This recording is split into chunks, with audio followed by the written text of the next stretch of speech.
Então, isso é o Congresso de Chilapingo, certo? Abolição da escravatura, abolição do trabalho forçado, abolição de castigo físico, Igreja Católica como igreja oficial, direito universal de voto só para homens e soberania nacional, tá bom? Então aqui a gente tem a proposta de independência do México, só que ela não acontece, certo? O José Maria Morelos também é preso pelos realistas, certo? E ele é preso e fuzilado em 1815.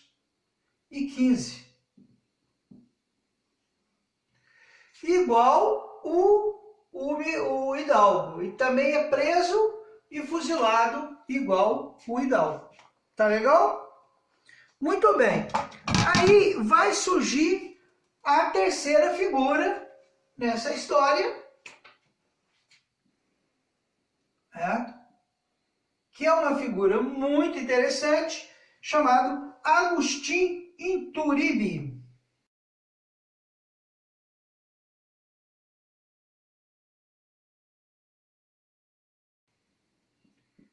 Agustín Iturbide.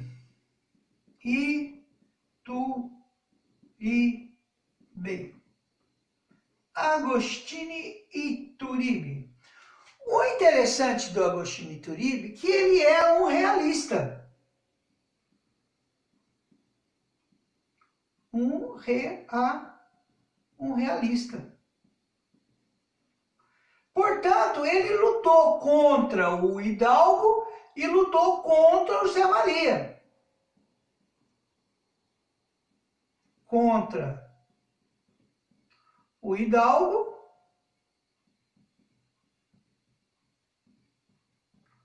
e o José Maria. Em suma, ele era um anti-revolucionário. Ele era anti-independência do México. E isso é engraçado, porque é ele que faz a independência do México. Então, o que acontece? Ele foi encarregado de acabar com a revolta, certo? Só que ele fez o seguinte, ele chegou lá, na hora de acabar com a revolta, ele sentou com os revoltosos e uniu os revoltosos. Uniu a revolta. Uniu em torno dele.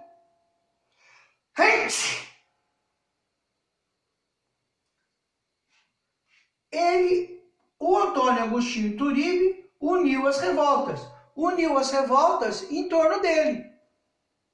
Tá bom? Então, o que acontece? A partir daí, ele conseguiu o apoio dos crioulos. Apoio dos crioulos. Lembrando para vocês que tem que assistir a aula dos rebeldes para saber que a sociedade mexicana, a sociedade da Espanha na América, era dividida entre escravos, mestiços, crioulos e chapetões. Lembrando que crioulos eram espanhóis nascidos na América, tá bom? Então os crioulos, que eram espanhóis nascidos na América, vão apoiar o Iturbide, certo? Ele também vai conseguir o apoio da igreja. O apoio da Igreja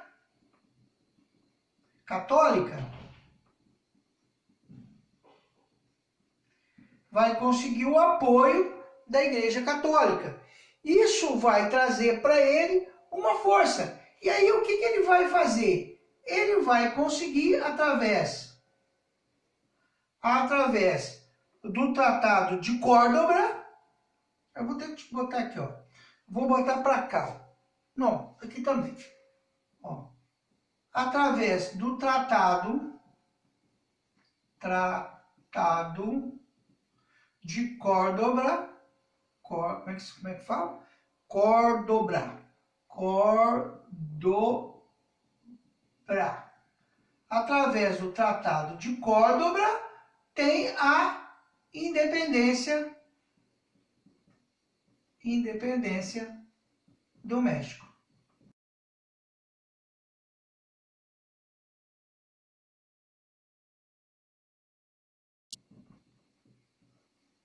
Isso aconteceu quando? Aconteceu em 24 de agosto de 1821. Lembrando que o Brasil fez a independência nossa em 7 de setembro de 1822, um ano depois. E aí, o que acontece com o Ituríbe? Ele cria, vamos colocar, deixa eu apagar isso aqui.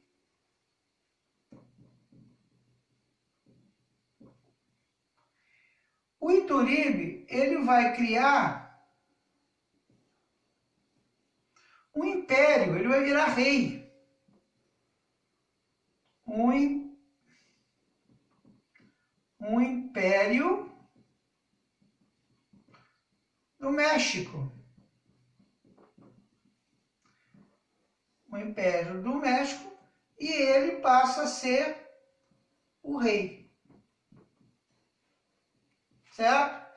Então, esse é o processo de independência do México. Tá bom? Ele tem 3 partes, 3 líderes. Voltando, né? A independência do México, o México chamava Nova Espanha. O primeiro movimento é feito pelo Padre Hidalgo. O Padre Hidalgo, ele dá através dos Gritos dos Dolores, em 16 de setembro de 1810, ele inicia o movimento de independência do México. Né? Ele vai lutar, vai ser traído, vai ser preso, certo? E vai ser fuzilado em julho de 1811. Né? Em julho. Aí, quem assume? O movimento dá uma perdida, né? Aí o José Maria Morelos assume o movimento. Certo? Ele assume o movimento, retoma o movimento cresce novamente, e ele tira, através do Congresso de Xilapingo, ele cria uma proposta de independência do México. Tá? Ele abole a escravatura, trabalhos forçados, castigo físico, coloca a Igreja Católica como oficial, cria o direito do voto universal, a soberania nacional, né, a soberania do México, e levanta o movimento. Mas ele também, os realistas, que são os inimigos deles, vai prender o José Maria, vai fuzilar e matá-lo em 1815. Aí o movimento, de novo, fica meio perdido. Surgem vários líderes no movimento e tudo mais. Aí esse Agostinho Ituríbe era um realista. Ele é encarregado de lutar para acabar com o movimento. Só que ele inverte. Na hora que ele vai fazer, ele chama todos os líderes da rebelião e une todos eles em torno dele. Né? Aí ele tem apoio dos crioulos, que eram os espanhóis que moravam na América, né? Apoio da Igreja Católica. Ele junta tudo isso e decreta a independência do México no Tratado de Córdoba, certo? Em 24 de agosto de 1821, e ele institui a monarquia, o Império do México, primeiro Império do México, e se torna rei. Tá bom, gente? É um resumo, sim, bem superficial sobre a independência do México. Se você tiver tempo e quiser dar uma estudada melhor, é só dar uma entrada na internet, tem livros, tem artigos, tem muita coisa na internet que você pode aprofundar isso. Isso é para nós aqui do 8º ano, é uma matéria razoável, tá bom? Valeu, gente. Ó, no final da aula, eu não sei, acho que essa aula vai dar umas 2 aulas. No final da última aula, tem esse mapinha para você refazer. Tá legal? Falou, gente. Valeu.